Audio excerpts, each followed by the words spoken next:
درې غوره نصیحتونه. یو نفر تازه واده کوي.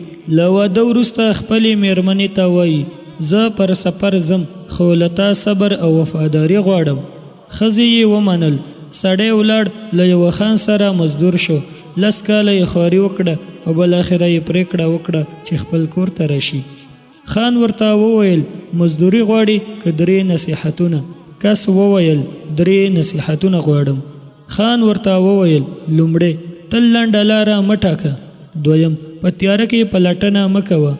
دریم په قهر کې پرېکړه مه کوه.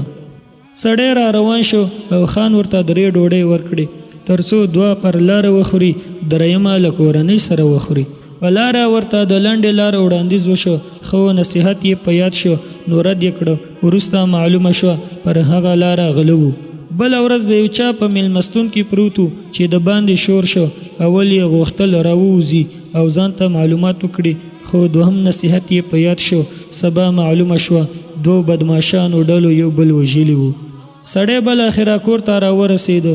ګوري میرمن یې د یوې 10 کلنې نجلۍ ویښتان ږمنځوي. غوسه شو چې میرمن یې خیانت کړی، باید نجلۍ ووژني. خو دریم نصیحت یې په یاد شو. وروسته یې میرمن یې ورته وویل کله چې ته تللې زه امیدوار وم.